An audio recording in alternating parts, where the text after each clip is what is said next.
Wherever you come from, wherever you're going, life is a long search for a good conversation. The way to get beyond our isolation and loneliness, to have a satisfying conversation with someone. Sounds simple enough, but that's not the full story. We want to have a conversation that is informative, that is enjoyable, that is friendly, that is genuine, that is open, and that is mutually acceptable in its purpose. Yes, that's right. But that's not the full story either, because we know that there are sensitivities. There are people with a thin skin and people with thick skins. There are the memories of past conversations. There are the rumors. There are the assumptions of what might happen. There are the prejudices. And we say, there it is.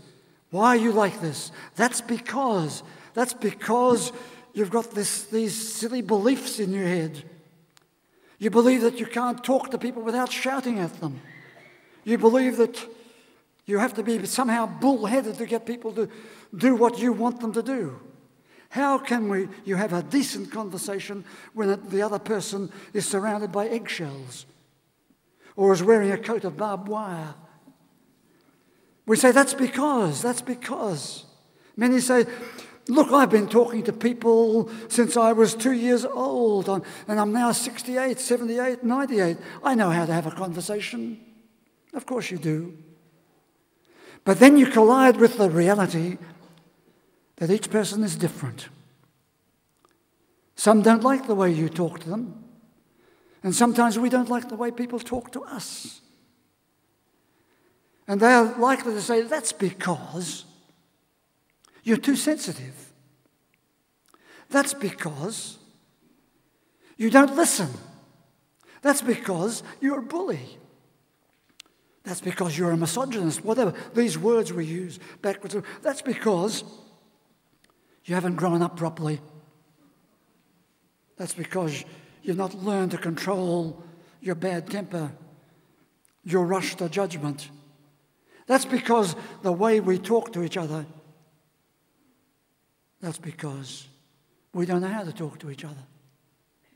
And so we get into all kinds of tangles. Talking to each other can be the pathway to great enjoyment, to happiness, to good moods, to good collaboration, to a good relationship. Well, the way we talk to each other can be a pathway littered with potholes, with roadblocks, with a maze of unpredictable turning points, leading to angry outbursts and prolonged mood states of destructiveness, distress, antagonism, and conflict. So we all know, don't we, how to talk to each other. So why do we get into these tangles? We all know how to have a conversation. We want that. Why then do we get into such cross purposes? Why do we become so frustrated and become such a hazard in our relationships? Well, that's because. We're all ready to say that's because. On Friday, our last SAGE meeting for people between the ages of 55, 65 and 105, it was that last Friday, the last session for the year, was devoted to knowing the ingredients of a better psychological health after 60, after any age, if you like. We find that our psychological health can go down the drain so quickly. And we give ourselves over to discontent, to interpersonal destructiveness, to the ocean waves of our moods, to conversational discord. That's because Why is it because? We can so easily assume that everyone should behave the way we think they should behave. And along with thinking that way, we think we're perfectly right to feel the way we do. But we so subtly slip into that psychological state in which we stop maturing, or we forget our maturity. We stop growing. We regress to those lower levels of our maturity. We stop learning about resilience and flexibility and friendliness. So in this address today, I'm on my way already to fulfilling two aims. First, I'm going to talk a little more carefully about the way we talk to each other, and hopefully commend to you more goodness and less judgment, as the advertisement in the paper said. More goodness, less judgment. If only. Why don't we? Well, that's because we forget. That's because. So that's the first thing I'm going to try to talk about today. A little more about this matter of having good conversations. Because happiness depends upon us, relationships depend upon it, your health depends upon it, sooner or later. The second thing I want to talk about is to comment on what I believe is the critical relevance of the new faith in pointing to the ways to thrive in your conversational enjoyment, in your conversational competence. Is your faith about thriving in your interpersonal relationships? I hope so. So it was very gratifying last Friday that at our last Sage meeting of the year, we had a house full attendance. So if nothing else, although there are other factors involved, but if nothing else, it surely indicates that more people today in our community within are ready to look at their psychological health in an informed and in an intelligent way. So rather than slamming down the windows and saying, "Don't you tell me there's something wrong with my mind," we might all accept that yes, there is something wrong with our mind. It needs to grow, and it needs to keep on growing. We need to join the larger numbers of people who are trying to find out what it means to have a fuller life in their old age. And your mind is going to be vital in that process. What's happening to your mind? So I asked the meeting on Friday, I asked, are you thriving in your old age, in your older years? If you're thriving, no, first of all, I asked them, are you one of the people who don't think you should thrive? If one of those people, if you don't want to thrive in your old age, put your hand up. I'm pleased to say nobody put their hand up. So I then asked the positive question, well, if you want to thrive, if you really would like to thrive in your old age, put your hand up. Everybody. Everybody. Perhaps I should ask you. Well, anyway, I won't. I'd simply say, would you believe it? All hands went up. Want to thrive. But there is a difficulty. What will it mean to thrive? It's just a word, you see, until you stop and say, what are the ingredients that will indicate that you are in fact thriving? Have you thought, what are the ingredients? If I do that, that, and that, I will thrive. If you don't identify those ingredients, how will you achieve? How will you know that you've achieved the goal of thriving? You might say, oh yeah, I'm thriving. But other people say, well, if that's thriving, I'm not. So let's make sure it's important to identify what it means. I told the Sage group on Friday of a large ceremony that took place here earlier in the week, last week. It was the funeral of one of the fully qualified people for any Sage group. She lived a full life of 106 years. And I compared Ma'am Campbell with the Queen Mother, also a long liver. The lady we celebrated, whose life we celebrated last week,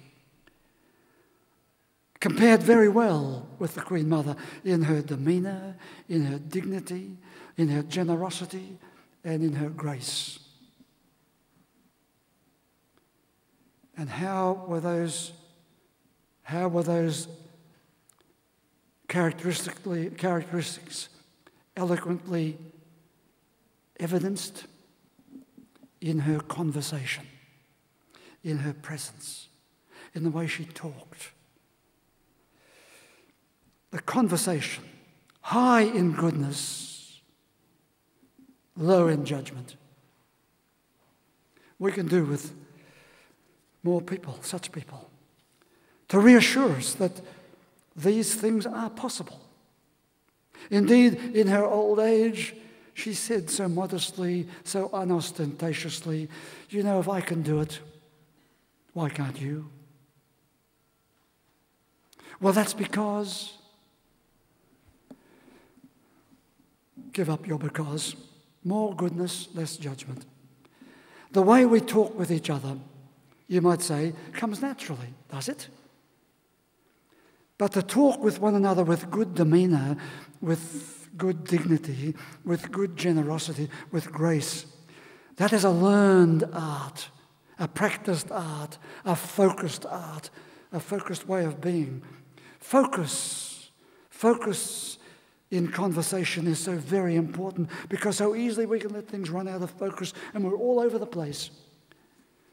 The need to focus on a positive conversation, on a positive mood, on a positive self, on a positive expectation.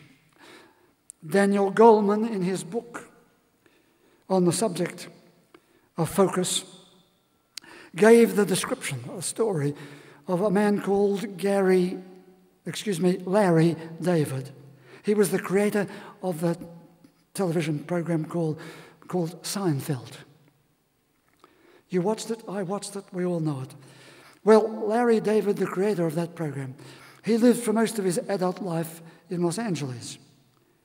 But on one stayover in Manhattan, New York, he went to see a game at the Yankee Stadium.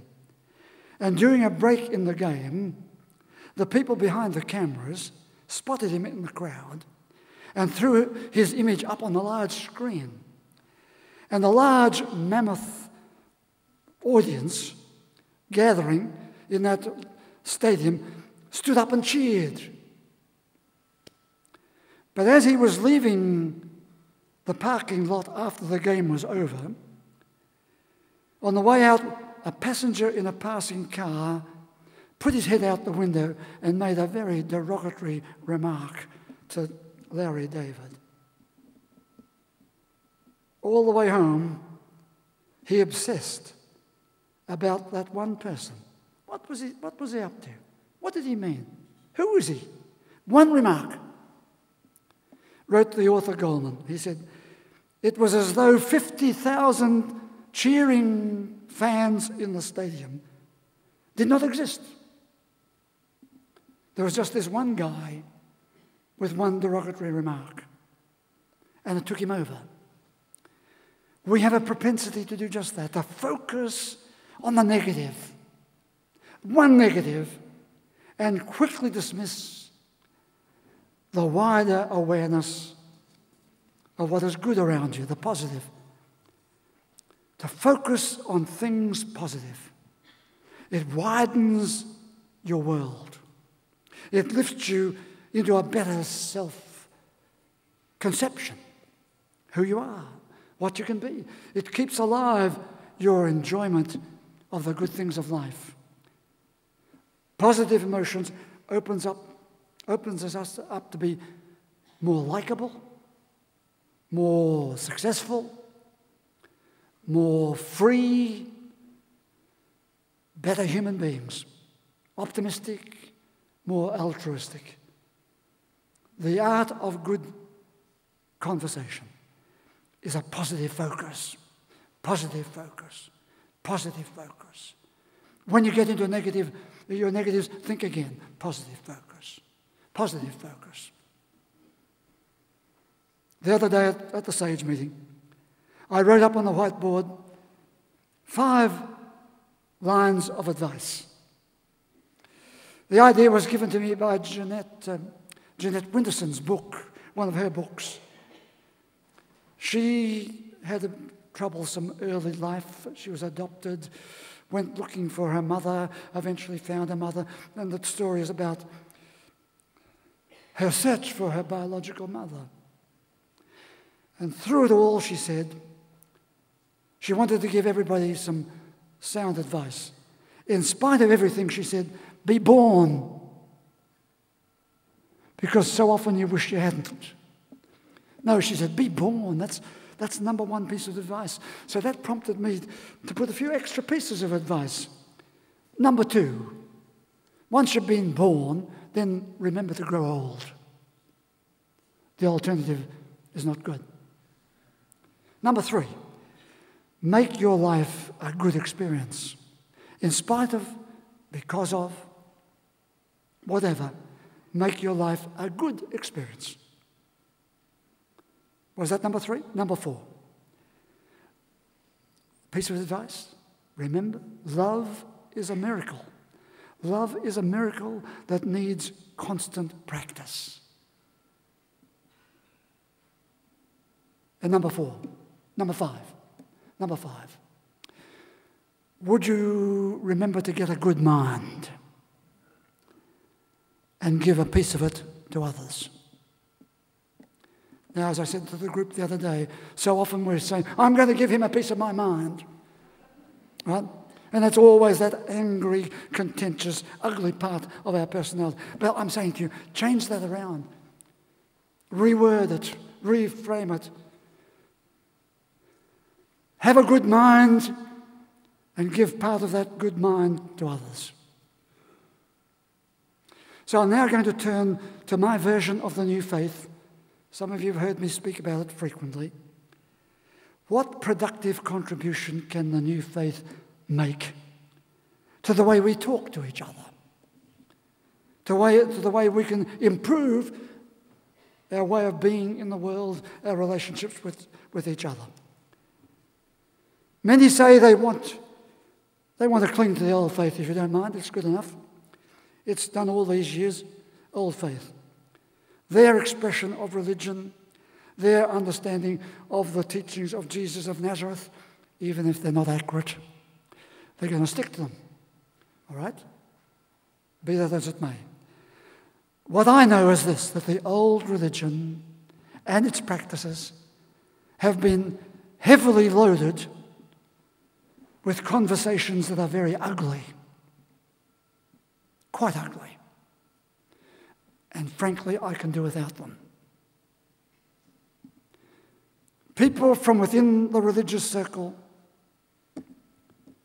being far from courteous, far from being kind, far from being generous, far from being gracious. We could be the other way around, but they choose this way, or they get stuck in this way. It's a huge piece of non-growth, immaturity. That's because. But putting aside all the other religions, whatever they are, and being specifically focused on the Christian religion, we are so well practiced at being hypocritical and hostile. And we've lost the art of a good conversation, one that I can trust. In our conversations, we can run out of control. We can lose that important containment of our fears and our anxieties.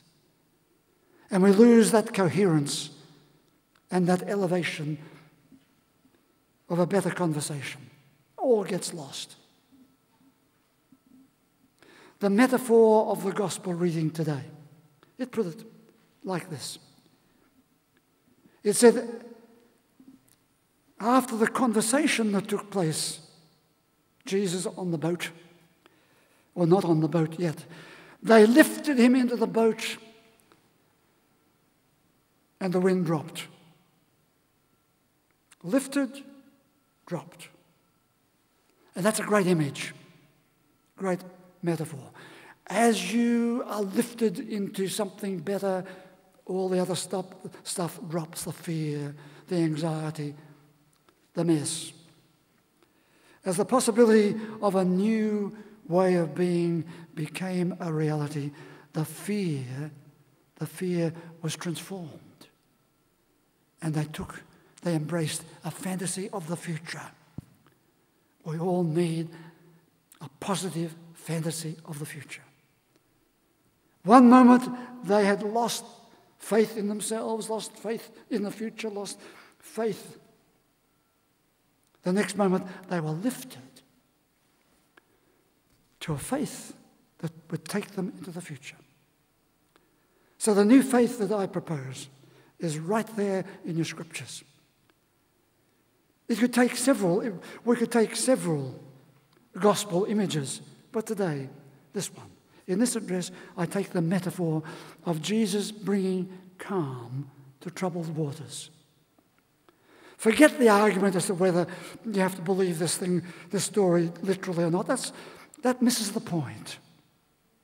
Follow the pointing finger, and it's pointing to one who brings calm to troubled waters. Follow the pointing finger of the one who doesn't stand back and shout at you from a distance, but walks towards you, comes closer, uses words of kindness and courage, inspiration. Movement towards is the baseline of a good conversation. Of course, we do have to draw on our imagination to imagine what kind of presence he had, the man with the pointing finger. It was a presence of containment. It was a presence of being in control. It was a presence of an intelligent coherence. And there's the new faith. It brings calm to our troubled state. It brings a presence that speaks courage and kindness and inspiration. It speaks of a presence of an intelligent coherence, standing stronger than the all-around chaos. It's an image of being lifted out of where we are or where we were or where we fear we're going and being carried forwards. If they were not carried forwards, they would remain there in their lot. And like any of us, if we're not open to be carried forwards, we become fixated, we regress. We're too fearful, we're too anxious, we become all of that. And we lose that vital coherence. So we need to look for and we need those influences that carry us forward, that lift us and carry us forward. Calm, courage, coherence, carried forward. Without us being aware of it, these words are all part of a best conversation.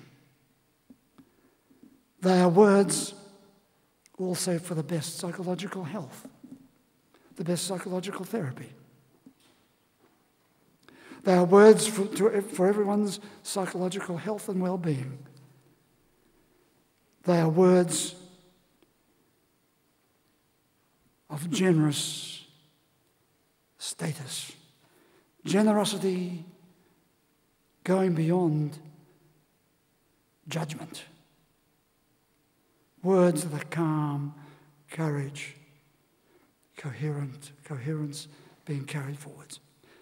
The new faith can gain extra energy as you read the passage we took from Psalm 92 today. What did it say? We read that He was anointed with soothing oils of rejuvenation. He was part of an ongoing growth and flourishing. He was finding a way to be vigorous and exuberant in old age or any age. And he was being expansive and part of that transcendent ascent, always to be the best possible human being, proceeding to the best possible conversations. So there we have the good conversation that we all seek. And so often we throw it away. Look at it again and say, let us bring the new faith also to bear upon it, so that it enhances our participation, our involvement, our engagement in the good conversation. Would you please stand?